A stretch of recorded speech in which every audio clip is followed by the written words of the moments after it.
বাবাকে বিদায় দিয়েছেন, অনেকে নিজ হাতে সন্তানকে দাফন করেছেন। যে আদরের সন্তানের জন্য নিজের মাথা থেকে পা পর্যন্ত ঘাম ঝরিয়েছেন, যেই সন্তানের জন্য নিজের পুরা জীবন যৌবন বিসর্জন দিয়েছেন, যেই সন্তানের ভবিষ্যতের কথা চিন্তা করে ব্যবসা বাণিজ্য করছেন, সন্তানের ভবিষ্যতের কথা চিন্তা করে আপনি আপনার চাকরিতে বেতন পান 20,000, কিন্তু সন্তানের ভবিষ্যতের কথা চিন্তা করে আপনাকে একটা 5 তলা ভবন নির্মাণ করতে হবে। এজন্য 20,000-এর পাশাপাশি প্রতি মাসে আরও 20-50,000 টাকা আপনি অবৈধভাবে ইনকাম করছেন। কেন? সন্তানের ভবিষ্যতের জন্য। সন্তানের ভবিষ্যৎ আপনি গড়ে দিতে পারবেন, কিন্তু আপনি যে পাপ করেছেন এই পাপ জীবনে কোনোদিন মোছা যাবে না। আপনার মৃত্যুর পরে এই পাপ আপনাকে ধরে রাখবে, কিন্তু সন্তান ঠিকই মৃত্যুর পরে আপনাকে ছেড়ে দিবে। মৃত্যুর পরে এই সন্তান আপনাকে ছেড়ে দিবে, মৃত্যুর পরে আপনার স্ত্রী আপনাকে ছেড়ে দিবে, মৃত্যুর পরে আপনার ভাই আপনাকে ছেড়ে দিবে, মৃত্যুর পরে আপনার পরিবার পরিজন আত্মীয় স্বজন সবাই আপনাকে ছেড়ে দিবে। এই জন্য যতটুকু হালাল পন্থায় অর্জন করা যায়, যতটুকু সৎ পথে চলা যায়, একটা জিনিস আমাদের মাথায় থাকতে হবে, আমাদেরকে একদিন মিনহা খলাকনাকুম, যে মাটি থেকে সৃষ্টি করা হয়েছে সেখানে আমাদেরকে যেতে হবে। এই জিনিসটা যখন মাথায় রাখবেন তখন পাপ থেকে বেঁচে থাকা সহজ হবে। এখন বলবেন যে হুজুর, পাপ থেকে তো বাঁচতে পারি না, অনেক ক্ষেত্রে আমরা গুনাহ করি, পাপ করি। না, এটা তো স্বাভাবিক। শয়তান তো আপনার পিছনে আমাদের পিছনে মেহনত করছে। আপনি পাপ থেকে বাঁচতে পারেন না সেটা স্বাভাবিক, আমি নিজেও তো পাপ থেকে বাঁচতে পারি না। তো পাপ করবে এটা মানুষের স্বভাব। একদিন বলেছিলাম মানুষ কোন শব্দ থেকে আসছে? ইনসান। ইনসান শব্দ আসছে নিসিয়ান থেকে। নিসিয়ান শব্দের অর্থ ভুল করা। তো ভুল তো মানুষ করবে। রাসূল বলেছেন কুল্লু বানি আদমা খত্তাউন ওয়া খায়রুল খত্তাইনা তাওয়াবুন।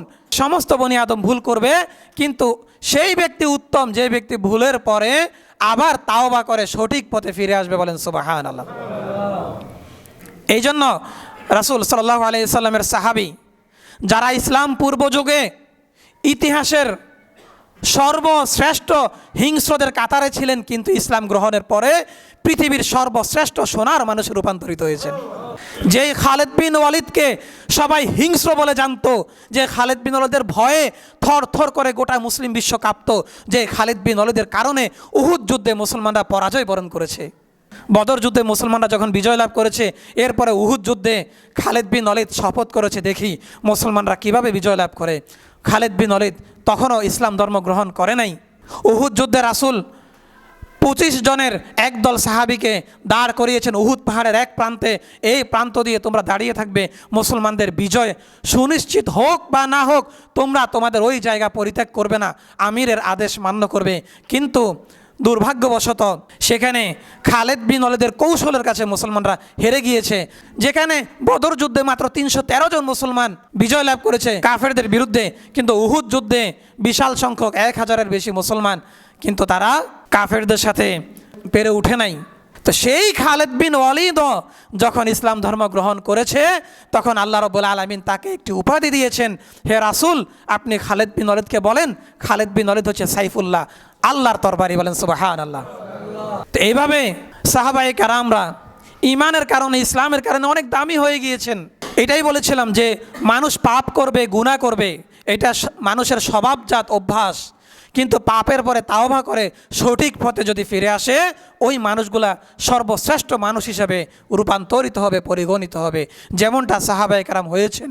একটা সময় তাদের যুগের নাম ছিল জাহিলি সমাজ, তাদের সমাজ ব্যবস্থা ছিল জাহিলি সমাজ ব্যবস্থা। নিজের কন্যা সন্তানকে জীবন্ত কবরস্থ করেছিল, নিজের কন্যা সন্তানের মায়া করে নাই। নারীদের কোনো অধিকার ছিল না যেই সমাজে। কিন্তু ইসলাম ধর্ম গ্রহণ করার পরে ওই যেই সাহাবী আপন হাতে কন্যা সন্তানকে দাফন করেছে, সেই সাহাবী ইসলাম ধর্ম গ্রহণ করার পরে তার গুনাহ ক্ষমা করে দিয়েছেন আল্লাহ রাব্বুল আলামিন, এবং সে দামি হয়ে গিয়েছে। বলেন সুবহানাল্লাহ। অসংখ্য জিনা করেছে, রাসূলকে বলেছে রাসূল এখন যদি ইসলাম গ্রহণ করি, যদি তাওবার মতো তাওবা করি, তাহলে আমার গুনাহগুলো মাফ হবে কিনা? রাসূল বলেছে সব কিছু মাফ হয়ে যাবে। সুবহানাল্লাহ। কিন্তু শর্ত হচ্ছে 3টা।